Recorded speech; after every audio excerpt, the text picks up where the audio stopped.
Assalamualaikum warahmatullahi wabarakatuh. Saya Tazkia Widat Nabila. Di sini saya akan menjelaskan psikologi humanistik tokoh Abraham Maslow. Abraham Maslow, ia lahir pada tahun 1908 dan wafat pada tahun 1970.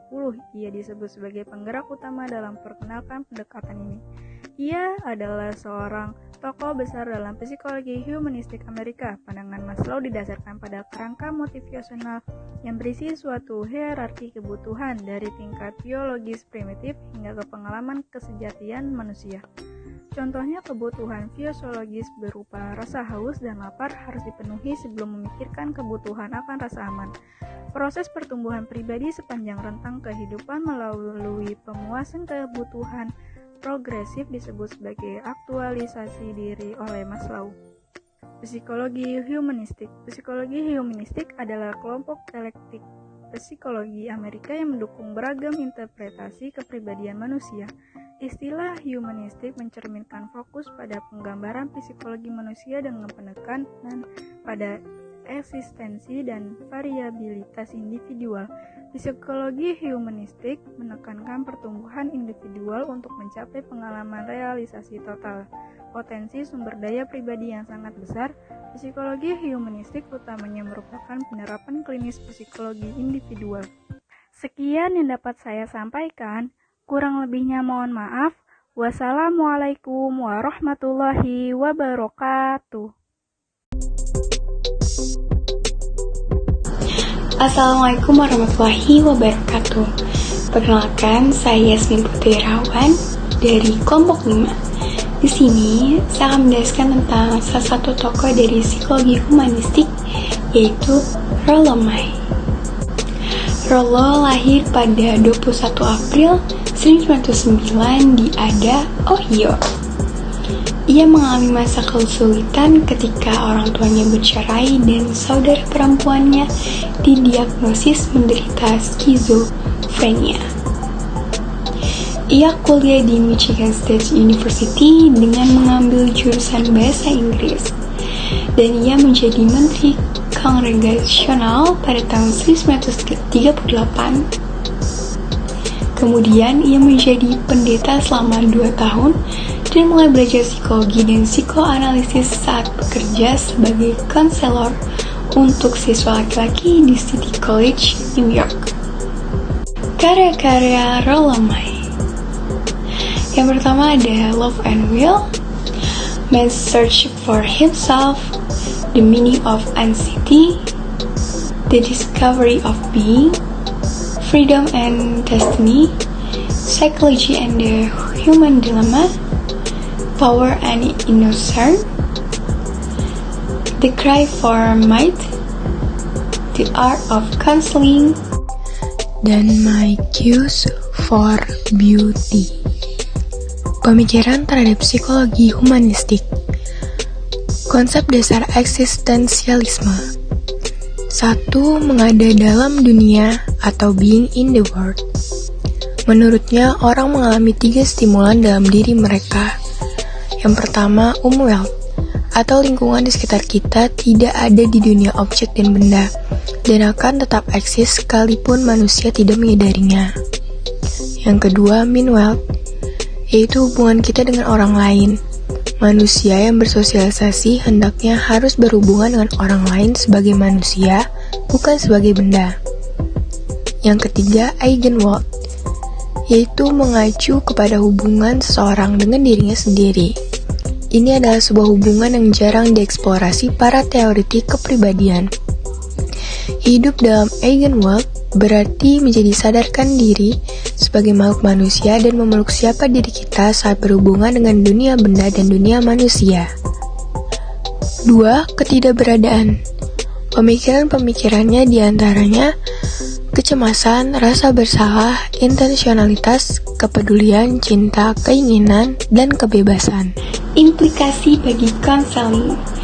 Yang pertama, psikopatologi, yaitu kurangnya komunikasi, ketidakmampuan untuk mengetahui orang lain, dan berbagi diri dengan mereka. Yang kedua, psikoterapi, yaitu berkonsentrasi pada simptom-simptom pasien yang akan kehilangan gambar yang lebih penting. Sekian penjelasan dari saya mengenai salah satu tokoh dari psikologi humanistik, yaitu Rollo May. Kurang lebihnya mohon maaf. Wassalamualaikum warahmatullahi wabarakatuh. Assalamualaikum warahmatullahi wabarakatuh. Saya Amanda Zahra Fadika Refliza akan menjelaskan tentang tokoh Aldous Huxley. Aldous Huxley lahir pada 26 Juli 1894. Assalamualaikum warahmatullahi wabarakatuh. Saya Amanda Zahra Fadika Refliza akan menjelaskan tentang tokoh Aldous Huxley. Aldous Huxley lahir pada 26 Juli 1894 dan meninggal pada 22 November 1963. Ia adalah seorang penulis Inggris yang mengarang lebih dari 50 buku dan banyak pilihan puisi, cerita, artikel, risalah filsafat, dan skripsi. Karyanya, terutama novelnya yang paling terkenal dan sering kontroversial, yaitu Brave New World, telah berfungsi sebagai bentuk kritikan sosial terhadap penyakit di era sekarang. Huxley juga menikmati kejayaan yang berjaya sebagai penulis skenario dan menjadi tokoh yang berpengaruh dalam kontra budaya Amerika. Huxley bersekolah di sekolah Hilsey, di mana dia diajar oleh ibunya sehingga dia jatuh sakit. Selepas itu, dia berpindah ke Eton College. Pada tahun 1911, pada usia ke-14 tahun, dia dijangkiti keratitis punctata, penyakit mata yang membuatnya hampir buta selama 2 tahun ke depan. Pada mulanya, dia ingin menjadi dokter, tetapi keadaannya menghalanginya untuk menempuh jalan itu. Pada tahun 1913, dia mendaftar di Balliol College, University Oxford, di mana dia belajar sastra Inggris, dan pada tahun 1916 dia menyunting majalah sastra Oxford Party. Huxley menjadi sukarelawan untuk tentara Inggris semasa Perang Dunia I, tetapi ditolak karena keadaan matanya. Hart memperkenalkan Huxley kepada Vendetta, sebuah falsafah yang berpusat pada Upanishad dan prinsip ahimsa, jangan membahayakan. Pada tahun 1938, Huxley berteman dengan Jiddu Ries, seorang ahli falsafah dengan latar belakang teosofi, dan selama bertahun-tahun keduanya berdebat dan berhubungan dengan hal-hal falsafah. Pada tahun 1954, Huxley menulis pengantar Krishnamurti, The First and Last Freedom.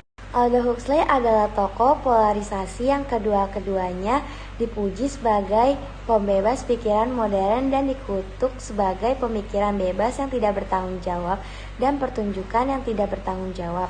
Kumpulan Rock the Doors yang orang depannya Jim Morrison adalah penggunaan dada yang bersemangat, berhutang namanya pada buku Huxley. Assalamualaikum warahmatullahi wabarakatuh. Perkenalkan, nama saya Vina Octavia Damayanti. Di sini saya akan menjelaskan mengenai tokoh dari psikologi humanistik, yaitu Gordon Allport. Ia berasal dari kota Montezuma di negara bagian Indiana di Amerika Serikat.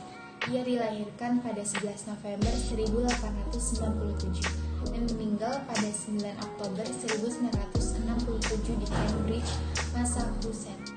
Allport adalah anak bungsu dari 4 bersaudara. Ketika ia berusia 6 tahun, mereka pindah ke kota Ohio. Orang tuanya adalah Nellie Edith dan John Edward Allport, yang adalah seorang dokter desa. Selama tahun-tahun di Harvard, Allport belajar dengan Stanford dan secara menyeluruh menemukan psikologi eksperimental lektif. Dia juga memperkenalkan dirinya pada epistemologi dan sejarah psikologi dengan Hall. Pada saat itu, Allport juga terlibat dalam pelayanan sosial bagi siswa asing yang termaksud dalam Departemen Etika Sosial. Selanjutnya, Allport bertugas di Korps Pelatihan Pelajar Angkatan Darat.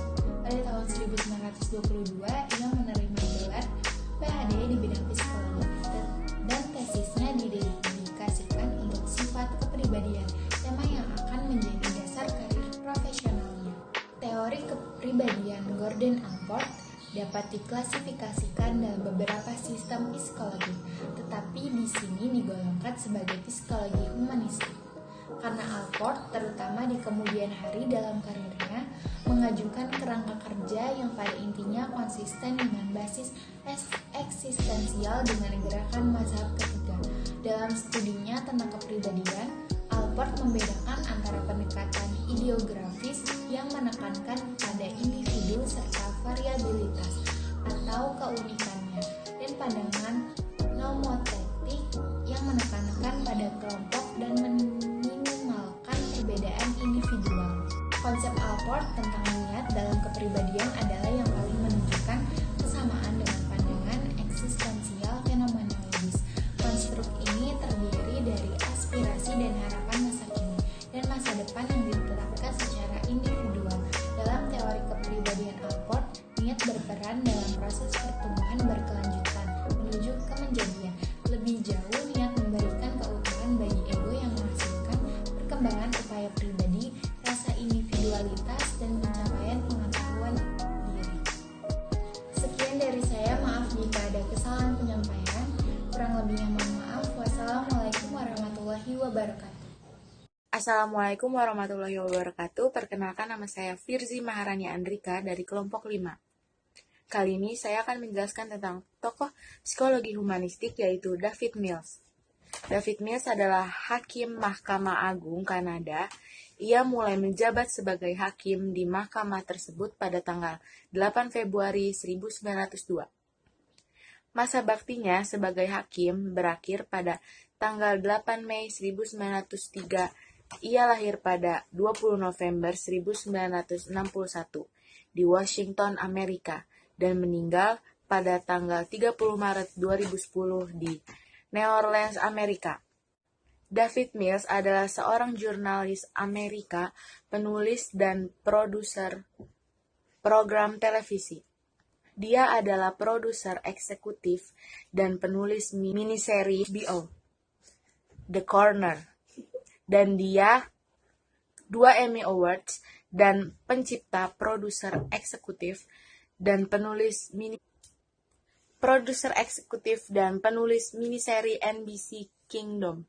Pokok pemikiran: mengajukan konsep pendidikan terpadu, yakni proses pendidikan yang mengikut sertakan afeksi atau perasaan murid dalam belajar. Tujuan umum dari pendekatan ini adalah mengembangkan kesadaran murid-murid terhadap dirinya sendiri dan dunia sekitarnya, serta meningkatkan kemampuan untuk menggunakan kesadaran ini dalam menghadapi lingkungan dengan berbagai cara, menerima petunjuk-petunjuk internal, dan menerima tanggung jawab bagi setiap pilihan mereka. Fungsi guru dalam pendekatan terpadu adalah untuk lebih membebaskan murid dari ketergantungan kepada guru, dan tujuan akhir mengembangkan responsibilitas murid untuk belajar sendiri. Assalamualaikum warahmatullahi wabarakatuh. Perkenalkan, nama saya Firzi Maharani Andrika dari kelompok 5. Kali ini saya akan menjelaskan tentang psikologi humanistik, yaitu Viktor Frankl.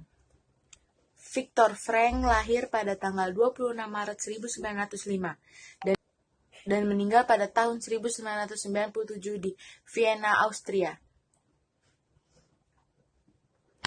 Pada tahun 1923, dalam rangka kelulusannya, ia menulis artikel yang berjudul On the Psychology of Philosophical Thought. Ia melakukan konsepdensi intensif dengan Sigmund Freud. Frankl meyakini bahwa dorongan utama manusia adalah keinginan untuk mendapatkan makna dalam hidup. Kemudian pemikiran Frankl percaya bahwa hakikat ekstensi manusia terdiri dari 3 faktor, yaitu spiritualitas, kebebasan, dan tanggung jawab. Spiritualitas adalah suatu konsep yang sulit dirumuskan. Frankl menyarankan untuk memikirkannya sebagai roh atau jiwa. Kebebasan adalah ketika kita memiliki dan menggunakan keleluasaan untuk memilih bagaimana kita bertingkah laku.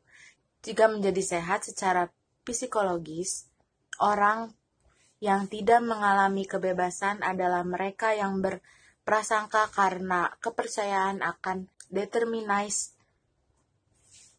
atau mereka yang sangat neurotis. Kemudian logoterapi. Menurut Frank, kehampaan eksternal pada suatu yang jamak terjadi dewasa ini untuk mengatasi kehampaan makna tersebut. Frank menciptakan logoterapi, upaya menemukan makna menurutnya. Ada 3 nilai yang bisa dijadikan sebagai sumber makna bagi manusia, yaitu nilai kreatif, nilai mengalami, dan nilai pengambilan. Cukup sekian dari saya, kurang lebihnya mohon maaf. Wassalamualaikum warahmatullahi wabarakatuh. Assalamualaikum warahmatullahi wabarakatuh. Saya Tazkia Widat Nabila. Di sini saya akan menjelaskan psikologi humanistik tokoh Carl Rogers. Carl Rogers lahir pada tanggal 8 Januari 1902 di Oak Park, Illinois, Chicago. Anak keempat dari 6 bersaudara yang lahir dari pasangan Walter dan Julia Cushing Rogers.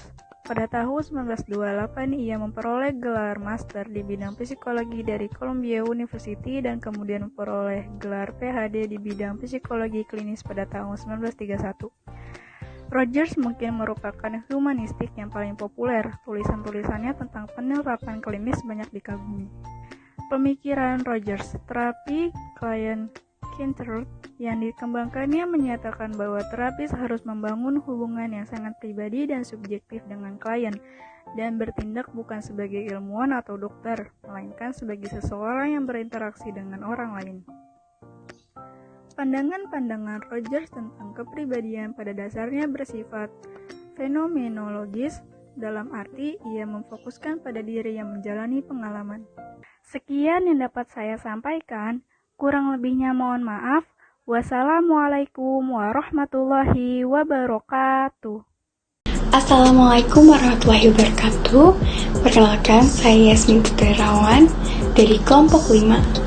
Di sini, saya akan menjelaskan tentang salah satu tokoh dari psikologi humanistik, yaitu Otto Rank. Psikologi humanistik. Aliran ini menjelaskan bahwa manusia harus berkembang dan tidak hanya memenuhi kebutuhan dasarnya saja. Misalnya adalah hal perilaku.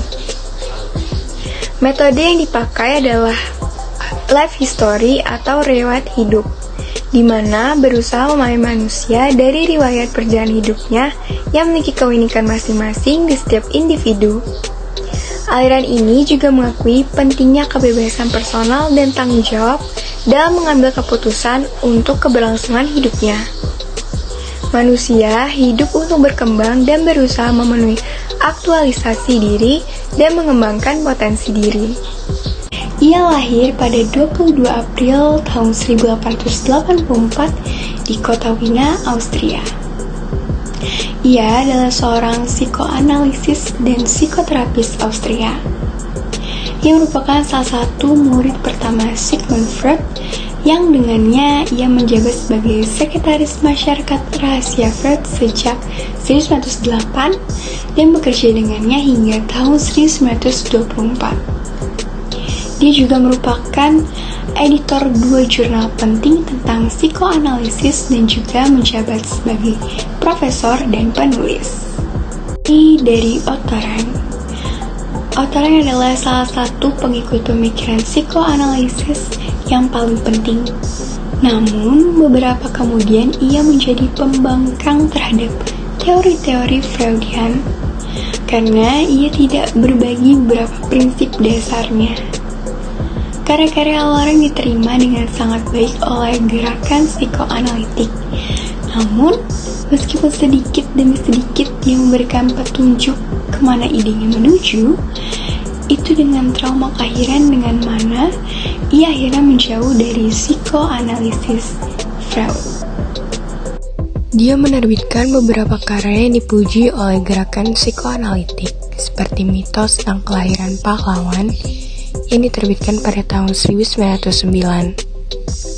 Namun, kerenggangannya dengan Freud dimulai ketika dalam pekerjaannya Trauma Kelahiran pada tahun 1929, di mana ia membedakan fungsi sentral dari kompleks Oedipus Freud oleh penderitaan kelahiran.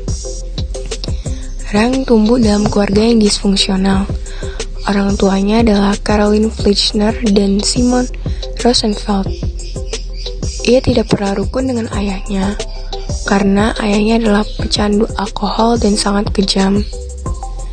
Selain itu, dikatakan bahwa selama masa kecilnya, dalam psikoanalisis menderita percobaan pelecehan seksual, bukan oleh ayahnya, tetapi oleh orang terdekat. Masalah-masalah ini selain menimbulkan gejala neurosis dalam kehidupan dewasanya, juga diyakini telah menjadi akar fobia kuman dan hubungan seksualnya.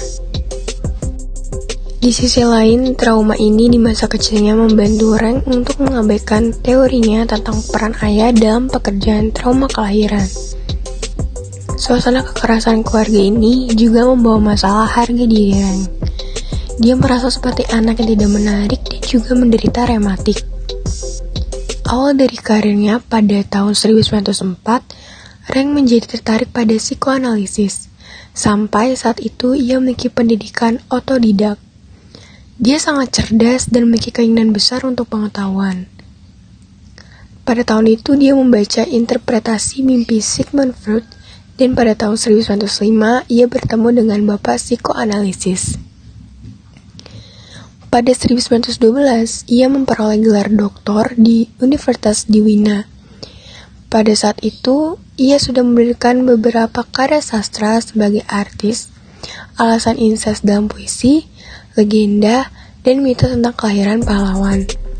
Yang terakhir adalah karya di mana ia menerapkan teknik analitis Sigmund Freud pada interpretasi mitos. Karya ini kemudian menjadi klasik literatur psikoanalitik.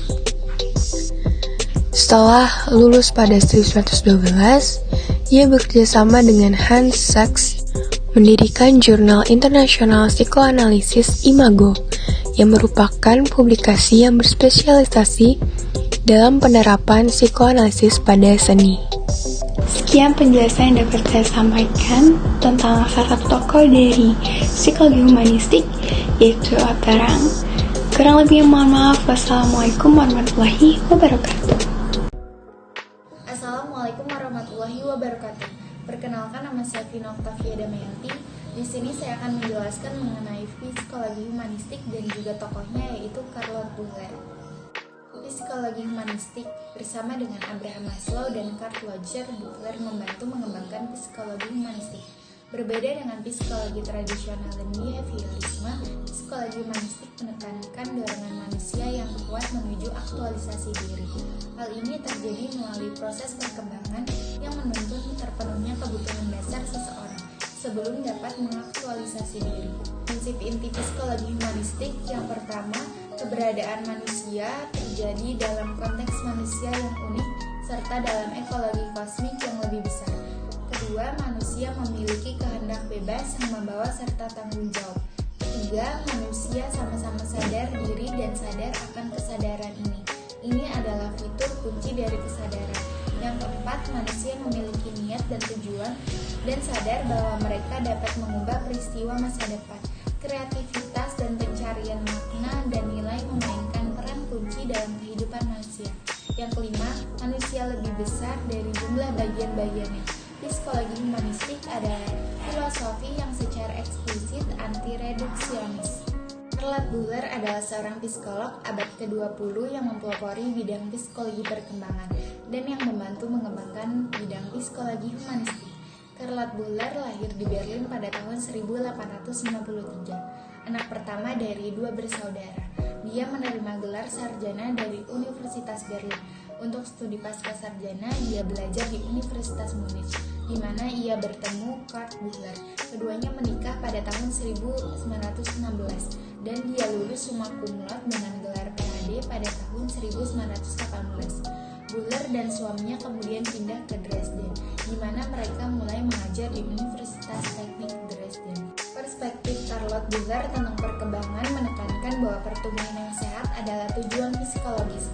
Hal sentral dalam pandangan Charlotte Buller tentang kepribadian adalah keyakinannya tentang pentingnya keseimbangan harmonis dalam kecenderungan dasar untuk memuaskan kebutuhan, adaptasi yang terbatas, ekspansi kreatif, dan menjaga sesuatu keteraturan internal. Hal yang pertama yang mencangkup suatu kepasifan dan pertumbuhan sepanjang rentan kehidupan memerlukan keterlibatan aktif dalam 3 kecenderungan berikutnya. Konseptualisasi ini mendahului hierarki kebutuhan Maslow, dan Buller menekankan bahwa proses ini terus berlanjut sepanjang rentan kehidupan. Charlotte Buller membagi masa perkembangan menjadi 5 bagian. Fase pertama 0-1 tahun merupakan masa menghayati objek-objek di luar diri sendiri dan saat melatih fungsi-fungsi, terutama fungsi motorik, yaitu fungsi yang berkaitan dengan gerakan-gerakan dari badan dan anggota badan. Fase kedua 2-4 tahun merupakan masa pengenalan dunia objektif di luar diri sendiri, disertai penghayatan subjektif.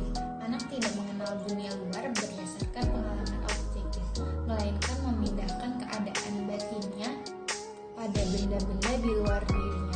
Fase ini disebut juga sebagai fase bermain dengan subjektivitas yang sangat menonjol. Fase ketiga 5-8 tahun merupakan masa sosialisasi anak.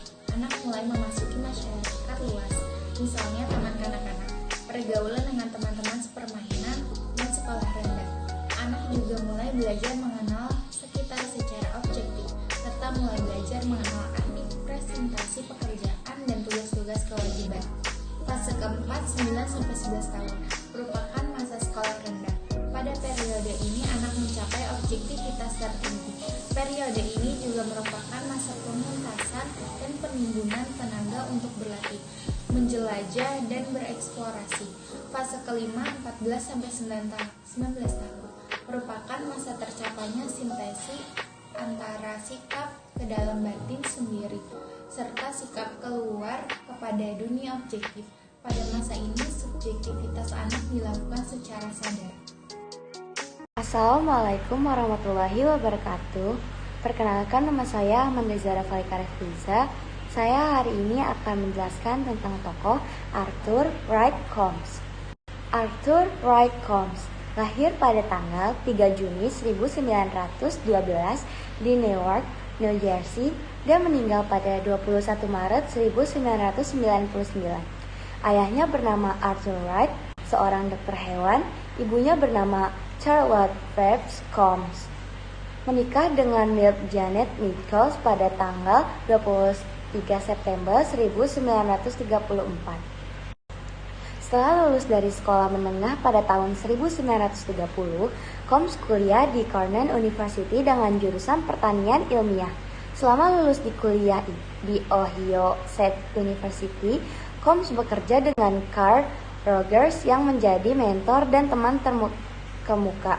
Dia menyelesaikan gelar doktor pada tahun 1945. Mereka juga berbagi hubungan konseling yang menjadi pengalaman yang kuat bagi Combs sendiri. Arthur Combs mulai karir profesinya di sekolah umum sebagai guru sains dan biologi sekolah menengah serta sebagai psikolog di Allen's, Ohio tahun 1935 sampai 1941. Ia bergelar MA dalam konseling sekolah di Detroit State University pada tahun 1941. Dan pada saat itu, Carl Rogers tercatat sebagai mentor atau guru. Mulai tahun 1967, ia menjadi penguji psikolog profesional di Dewan Diplomat Amerika. Psikolog berlisensi di Colorado mulai 1979. Prestasinya adalah Arthur Wright Combs telah terdaftar sebagai pendidik psikologi terkemuka oleh Marquis Hughes. Karya-karya Arthur Combs antara lain, yang pertama, Being and Become, A Field Apart to Psychology. Yang kedua, Individual Before, A Virtual Apart to Before. Yang ketiga, Perceptual Psychology, A Humanistic Approach to the Study of Person. Yang keempat, The Professional Education of Teachers. Dan yang kelima, The School We Need, New Assumption of Education. Teori belajar Arthur Combs. Yang pertama adalah meaning.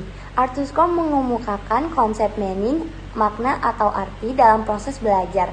Menurut konsep ini, belajar terjadi apabila mempunyai arti bagi individu tersebut. Maksudnya, guru tidak bisa memaksakan materi yang tidak disukai dan tidak relevan dengan kehidupan individu peserta didik. Yang kedua ada persepsi. Menurut Combs, agar guru bisa memahami perilaku siswa, maka guru harus mengerti persepsi atau pandangan dunianya. Bahkan, dalam pandangan humanistik, persepsi terkait dengan perilaku-perilaku batiniah lainnya seperti perasaan, kepercayaan, keyakinan yang menjadi pembeda antara siswa yang satu dengan siswa yang lainnya. Yang ketiga ada potensi diri. Combs mengatakan bahwa manusia memiliki potensi diri yang sangat penting untuk dikembangkan. Namun, ada 5 faktor yang dapat menjadi penghambat dalam pengembangan potensi manusia. Yang pertama adalah keterbatasan fisiologi. Yang kedua, terbatasnya kesempatan. Yang ketiga, keterbatasan kebutuhan manusia. Yang keempat, konsep diri. Dan yang kelima, tantangan dan ancaman. Tujuan pendidikan humanistik menurut Arthur Combs, yang itu pertama, menerima kebutuhan-kebutuhan dan tujuan siswa serta menciptakan pengalaman dan program untuk perkembangan keunikan potensi siswa. Yang kedua, memudahkan aktualisasi diri siswa dan perasaan diri mampu. Yang ketiga, memperkuat peroleh keterampilan dasar. Dan yang terakhir, memutuskan pendidikan secara pribadi dan penerapannya.